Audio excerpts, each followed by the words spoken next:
Hello friends, स्वागत है आप सभी का हमारे चैनल क्विक स्टडी में। मैं कमल बिष्ट इस वीडियो के माध्यम से दोस्तों आपके यहाँ पर कराऊंगा आर्मी टेक्निकल के मैथमेटिक्स के क्वेश्चन। जी हाँ दोस्तों, यहाँ पर आप देखेंगे मैथमेटिक्स के क्वेश्चनों को। इससे पहले आपको 2 पार्ट कराए थे, जहाँ पर आपने भौतिक विज्ञान अर्थात फिजिक्स के क्वेश्चन और केमिस्ट्री के क्वेश्चन को देखा था। यहाँ पर आप पार्ट नंबर 3 में गणित के क्वेश्चन को देखेंगे। तो शुरू करते हैं। ये क्वेश्चन को आराम से आप देखिए, एक कॉपी और पेन आप निकाल लेंगे ताकि आपको जो भी क्वेश्चन मिलेंगी और फॉर्मुलेज मिलेंगी सभी को आप नोट कर लेंगे। तो देखिए, पहला क्वेश्चन दिखता है दोस्तों आपको। एक दुकानदार, क्वेश्चन नंबर 26 आप देखिए। एक दुकानदार रुपये 1200 में पंखा खरीदता है, उसे ले जाने में 16 रुपये खर्च करता है। यदि वो पंखे को रुपये 1300 में बेचता है तो उसे कितना लाभ होगा। अर्थात a shopkeeper buys a fan for Rs 1200 and spend another Rs 16 for transportation. If he sells the fan for Rs 1300, what is the profit percentage? दोस्तों यहाँ पर देखिए, जब आपको प्रॉफिट परसेंटेज बताना होगा तो आप क्या करेंगे, पहले आप क्रय मूल्य को लिखिए। वो आपको दिया है, क्वेश्चन नंबर 26 का सॉल्यूशन है। वो आपको दिया दोस्तों 1200 रुपये। और यहाँ पर देखिए, जो आपका खर्च होता है वो होता है 16 रुपये का। तो यहाँ पर आप निकाल लेंगे पहले कुल खर्च। कुल खर्च कहें या फिर कुल आप क्रय कहें, बराबर दोस्तों 1200 धन 16 कर देंगे आप, तो आपको मिलेगा 1216 रुपये। आपको विक्रय मूल्य भी दिया है, बराबर आपको दिया है 1300 रुपये। तो आपको निकालना है दोस्तों लाभ। तो लाभ पहले आप निकालिए रुपये में, जो कि आपका होगा 1300 माइनस 1216 करेंगी तो ये आपको 84 रुपये मिलेगा। अब आपको प्रतिशत बताना है लाभ का। तो क्या करेंगे दोस्तों, आप हमेशा ही देखिए, जब आप लाभ प्रतिशत निकालेंगे तो आप लाभ बट्टा क्रय मूल्य और गुणा 100 कर देते हैं, अर्थात 84 बट्टा क्रय मूल्य। अब देखिए, आप ध्यान देंगे दोस्तों, क्रय मूल्य में आप ये वाला क्रय मूल्य नहीं लेंगे। आप हमेशा ध्यान देंगे, जब आपको खर्च भी दिया होगा तो आप जो बाद वाला आएगा कुल खर्च उसको देखेंगे। तो आपका 1216 रुपये गुणा 100। तो अब यहाँ पर देखिए, आप कैंसिल कर देंगे तो ये आपको यहाँ पर मिलेगा 6.90%। तो ऑप्शन नंबर दोस्तों आपका बी वाला सही हो जाएगा। अगला क्वेश्चन यहाँ पर देखिए, क्वेश्चन नंबर 27वां। किसी संदूक में 3 नीली, 2 सफेद तथा 4 लाल गेंदें हैं। संदूक में से अकस्मात एक गेंद निकाली जाती है जो कि नीले रंग की होने की क्या प्रायिकता होगी, आपको पूछा गया है। अर्थात अ box contain 3 blue, 2 white and 4 red balls. If one ball drown at random from the box, what is the probability of getting a ball is blue, या फिर आप कहें अ ब्लू बॉल। दोस्तों यहाँ पर देखिए, आपको प्रायिकता निकालनी है तो पहले तो आपको पता होना चाहिए कि प्रायिकता होती क्या है। प्रोबेबिलिटी मतलब आपका प्रायिकता। प्रायिकता दोस्तों आपका कुल संभावित परिणाम, आप लिख लेंगे कुल संभावित परिणाम, और बट्टी दोस्तों कुल परिणाम। तो ये प्रायिकता का फॉर्मूला होता है। अब यहाँ पर देखिए, बॉक्स है दोस्तों एक, जिसमें क्या है, आपको दिया है कि 3 नीली गेंदें हैं और 2 सफ़ेद गेंदें हैं और 4 लाल गेंदें हैं। तो पहले आप निकाल लेंगे कुल गेंदें। जो कुल गेंदें हो जाएंगी वो दोस्तों 3 धन 2 धन 4 बराबर 9 हो जाएंगी। अब देखिए, आपको पूछा क्या गया दोस्तों, नीले रंग की गेंद निकालने की प्रायिकता। आपने देखिए यादृच्छिका निकाली। यादृच्छिका कहने का मतलब है दोस्तों, आपने बिना देखे निकाला। एक प्रकार से आप कह सकते हैं कि आपने आंखें बंद करके एक गेंद निकाली, तो आपका नीले आने की प्रायिकता आपको बतानी क्या होगी।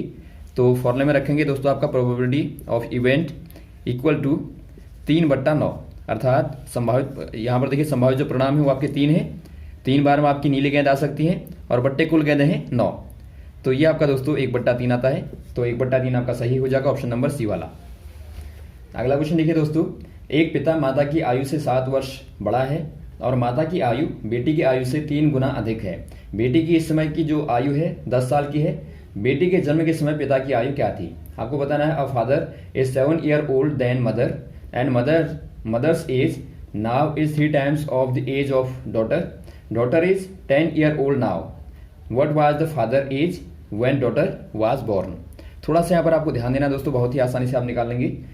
देखिए, पहले क्या करेंगे, आप यहाँ फादर को लिखिए, यहाँ मदर को लिखिए, यहाँ पर डॉटर को लिखिए। तो आपके पास में 3 कैरेक्टर हैं। तो पहले दोस्तों आप डॉटर की आपको दी है, देखिए नाव, अर्थात वर्तमान में जो आपको दी है, वर्तमान जो आपको उम्र दी है दोस्तों, वो दी है आपको 10 वर्ष की। पहले आपने देखा डॉटर की। अब आप आइए माता में। तो माता की क्या हो जाएगी, माता की आपको दिया दोस्तों 3 गुना है अर्थात 3 टाइम है, तो 3D अर्थात 3 गुणा 10 करेंगे तो आपको 30 वर्ष मिलेगी वर्तमान आयु माता की। अब आप आ जाइए पिता में, जो कि क्या है दोस्तों, माता से 7 वर्ष बड़े हैं। तो माता की आपने निकाल ली 30 वर्ष, तो प्लस आप 7 करेंगे तो आपको 37 वर्ष मिलेगी। लेकिन यहाँ पर देखिए आपको ध्यान देना है, आपको पूछा गया है तो बॉर्न के टाइम अर्थात जन्म के समय में, तो जन्म के समय आप लिखेंगी और दोबारा से निकाल लेंगी 37 माइनस कर देंगे दोस्तों आप 10 को, क्योंकि जन्म के समय क्या होगी दोस्तों, उम्र 0 होगी, क्योंकि जब जन्म होता है वहां पर आप 0 लेते हैं। तो आप 10 साल को घटा देंगे दोस्तों वर्तमान साल में से, तो आपको जन्म के समय का साल मिलेगा जो कि 27 वर्ष होगा अर्थात 27 ईयर्स होगा। तो ये दोस्तों उस समय पिता की आयु हो जाएगी। तो ऑप्शन नंबर कौन सा हो जाएगा, ऑप्शन नंबर आपका बी वाला सही हो जाएगा। तो यहाँ पर आपको थोड़ा सा ध्यान देना है। अगला क्वेश्चन देखिए दोस्तों, 1 किलोग्राम सेब की कीमत 40 रुपए है। यदि 1 किलोग्राम में 4 सेब आते हैं तो 25 सेब की टोकरी कितने रुपए की होगी, अर्थात 1 kilogram apple cost Rs 40 rupees. If there are 4 apples in each kilogram then how much will basket 25 apples cost. दोस्तों यहाँ पर देखिए आपको 25 सेबों का बताना है, तो आप क्या करेंगे, पहले आपको दिया है 1 किलोग्राम का जो मूल्य है वो दिया आपको दोस्तों 40 रुपए। तो 1 किलोग्राम में कितने सेब हैं, 4 सेब हैं, अर्थात आपको दिया 4 सेबों का जो मूल्य है वो 40 रुपए है। तो यहाँ से आप पहले निकाल लेंगे, एक सेब का मूल्य जो होगा वो 40/4 होगा बराबर 10 रुपये होगा। तो दोस्तों आपको बताना है कि 25 रुपये की जो टोकरी होगी, अर्थात आपको एक प्रकार से 25 सेबों का मूल्य बताना है। तो क्या हो जाएगा दोस्तों, 25 गुणा 10 कर देंगे तो आपको मिलेगा 250 रुपये। तो ऑप्शन नंबर आपका सी वाला सही हो जाएगा। अगला क्वेश्चन देखिए दोस्तों, एक आयताकार हॉल के फर्श की माप 4 मीटर गुणा 3 मीटर है। फर्श पर 8 सेंटीमीटर गुणा 6 सेंटीमीटर की कुल कितनी टाइलें लगानी होंगी कि फर्श बिना टाइलों के को तोड़े पूरी तरह से टाइल युक्त हो जाए, अर्थात dimensions of a floor of rectangular hall are 4 metre into 3 metre. The floor is to be टाइड fully with 8 centimetre into 6 centimetre rectangular tiles without breaking tiles to smaller tiles. Find the number of tiles required. दोस्तों यहाँ पर देखिए पहले आपको ध्यान देना है, एक फ्लोर है जो कि आयताकार है, रेक्टेंगुलर है। तो इसमें यहाँ पर देखिए पहले आपको माप दिया 4 मीटर और ये आपको दिया है 3 मीटर। अब इसमें दोस्तों छोटी वाली जो आपकी टाइलें हैं जिनकी आपको दी है 8 सेंटीमीटर और 6 सेंटीमीटर लंबाई चौड़ाई, ऐसी टाइलें आपको यहाँ पर लगानी है। यहाँ पर पूरी आपको ढकना है पूरे एरिया को। तो इसके लिए दोस्तों आप क्या करेंगे, संख्या निकालने के लिए देखिए जब भी आपको संख्या निकालनी होगी, यहाँ पर आप करते हैं बड़ा क्षेत्रफल बट्टे छोटा क्षेत्रफल बट्टे छोटा क्षेत्रफल। तो यहाँ पर देखिए दोस्तों आपका बड़ा क्षेत्रफल क्या हो जाएगा, ये लंबाई है ये चौड़ाई है, तो लंबाई गुणा चौड़ाई। और वैसे ही यहाँ पे दोस्तों ये आपकी लंबाई है ये आपकी चौड़ाई है, तो आपका लंबाई गुणा चौड़ाई L गुणा B बट्टे L गुणा B। अब देखिए दोस्तों आपका बड़े वाले का क्या हो जाएगा, 4 गुणा 3 हो जाएगा, और बट्टे छोटे वाले का क्या हो जाएगा, यहाँ पर आपको ध्यान देना है ये आपका सेंटीमीटर में है और ये आपका मीटर में है। और जब भी दोस्तों आप भाग देते हैं तो आपको समान राशियों में निकालना पड़ता है यहाँ पर नंबर्स को। तो पहले दोस्तों आप क्या करेंगे, 8 सेंटीमीटर को मीटर में बदलेंगे तो आपका 8/100 हो जाएगा, क्योंकि आपको मालूम होगा दोस्तों 100 सेंटीमीटर में 1 मीटर होता है। और वैसे ही आपका 6 सेंटीमीटर बराबर दोस्तों आपका 6/100 मीटर हो जाएगा। अर्थात यहाँ से आप क्षेत्रफल को निकालेंगे तो आपका लंबाई गुणा चौड़ाई होता है, तो 8/100 गुणा 6/100 हो जाएगा, अर्थात 48/100 गुणा 100 हो जाएगा। और इसे आप काट देंगे तो आपका शॉर्ट में दोस्तों 3/625 आ जाएगा। तो इतना दोस्तों आपका वर्ग मीटर में आपके पास में क्षेत्रफल आता है। तो यहाँ पर रख देंगे आप 3/625। तो यहाँ से दोस्तों आप सॉल्व करेंगे तो आपका क्या आ जाएगा, देखिए ये आपका 12 आ गया गुणा ये 625 ऊपर चला जाएगा आपका, और बट्टे दोस्तों आपका 3, तो 3 से को 12, तो 4 गुणा 625 करेंगे तो ये दोस्तों आपको यहाँ पर 2500 मिलेगा। अर्थात ऑप्शन नंबर आपका दोस्तों कौन सा आ जाता है, सी वाला आपका सही हो जाएगा। तो इस प्रकार से आप आराम से निकाल लेंगे। अगला क्वेश्चन देखिए दोस्तों, दो संख्याओं का योग आपको दिया 10 है तथा उनकी व्युत्क्रम का योग 5/12 है, तो दो संख्याएं क्या होंगी, अर्थात if the sum of two numbers is 10 and the sum of their reciprocal is 5/12 then what will be the numbers. दोस्तों यहाँ पर देखिए पहले आप संख्याओं को मान लेंगे, माना संख्याएं आपके पास में है a और b। अब इनका समीशन आपको क्या दिया है, a + b बराबर आपको दोस्तों आपको 10 दिया है। और रेसिप्रोकल मतलब क्या होता है, देखिए रेसिप्रोकल मतलब अपोजिट होता है, आपको बताया था हमने। भिन्न को उल्टा कर देते हैं। ए का रेसिप्रोकल 1/a और b का 1/b, तो दोनों को आप ऐड कर देंगे 1/a प्लस 1/b बराबर आपको 5/12 मिलता है। अब दोस्तों यहाँ पर देखिए सॉल्व करना होगा तो आपके पास में देखिए मेथड होती है, तो दो इक्वेशन आपको निकालनी पड़ेंगी। पहली इक्वेशन आपकी यहाँ पर है a प्लस बी, यहाँ से आप a के मान को निकालें, a बराबर 10 माइनस बी हो जाएगा। तो और यहाँ से दोस्तों आप निकालें इक्वेशन को, तो आपके पास में क्या मिलेगा, यहाँ से मिलेगा आपको b और प्लस a बट्टे ए बी और बराबर आपका 5/12 हो जाएगा। वज्र गुणा करेंगे तो आपको इक्वेशन मिलेगी 12b प्लस 12a बराबर 5ab।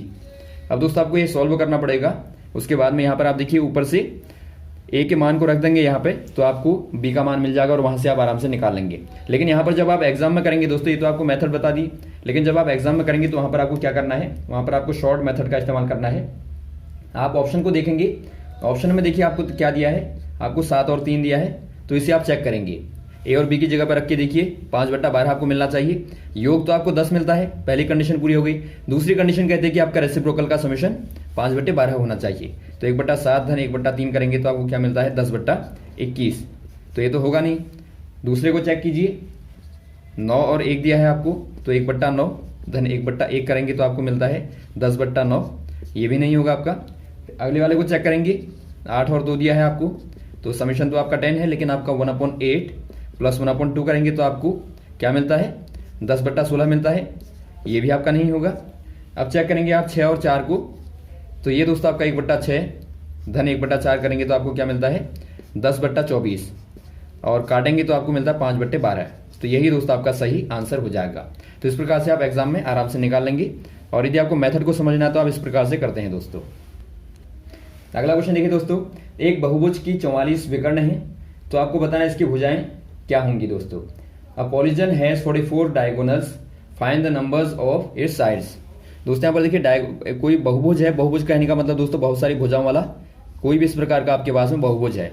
आप यहाँ पर मान लेंगे, माना इसके पास में दोस्तों n भुजाएं हैं, माना भुजाएं बराबर दोस्तों n है।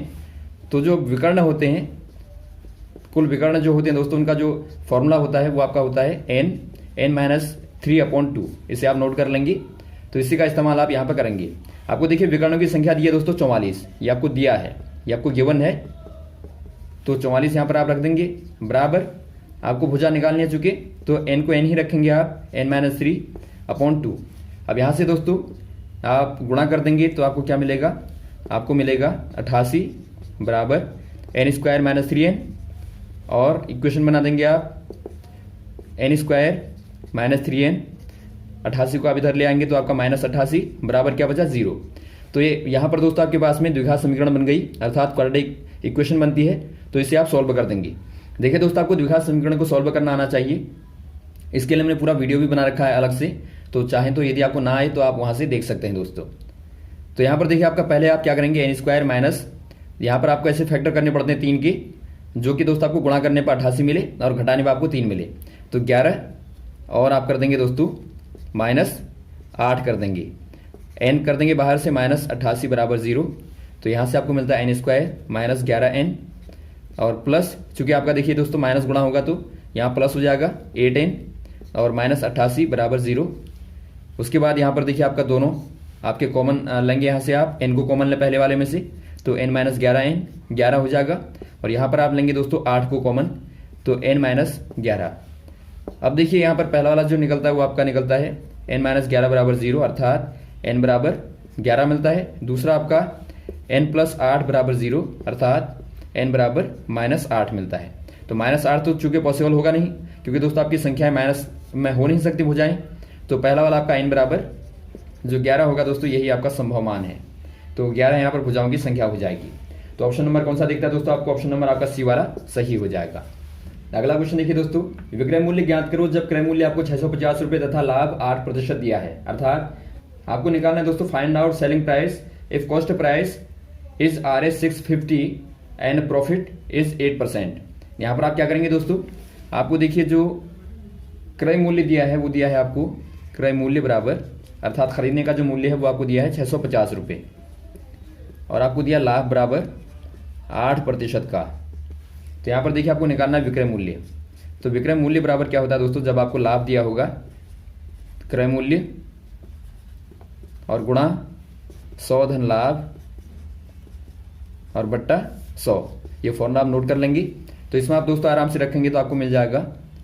यहाँ पर देखिए आपका क्रय मूल्य है 650 रुपये और गुणा 100 में आप जब 8 को जोड़ेंगे तो आपके पास मिलेगा 108 और बट्टे कर देंगे आप 100। यहाँ पर 100 होगा। तो यहाँ पर देखिए दोस्तों आपका आराम से आप काटेंगे तो आपको क्या मिलेगा, 5 से आप काटिए तो आपका 13 पंजे 65, 5 दूनी 10 और 2 से आप काट दीजिए तो आपको 54 मिलेगा। तो गुणा करने पर दोस्तों आपको क्या मिलता है, इनको आप आपस में गुणा करेंगे तो आपको दोस्तों 702 रुपये मिलता है। तो 702 ऑप्शन नंबर आपका पहला वाला सही हो जाएगा। तो ये रहे दोस्तों आपके महत्वपूर्ण क्वेश्चन, यहाँ तक आप देखिए। इसके बाद में कुछ क्वेश्चन और बचे हैं दोस्तों, उनको आपको पार्ट नंबर 4 में कराएंगे, जो कि आपके मैथमेटिक्स के क्वेश्चन बचे हुए हैं। तो आराम से आप यहाँ तक क्वेश्चन को करें। यहाँ तक दोस्तों आपको कोई कंफ्यूजन रहा हो तो आप जरूर कमेंट बॉक्स में कमेंट करें और वीडियो को दोस्तों आप लाइक शेयर करना ना भूलें ताकि सभी लोगों तक पहुंचे। Okay, thanks. जय हिंद, जय भारत।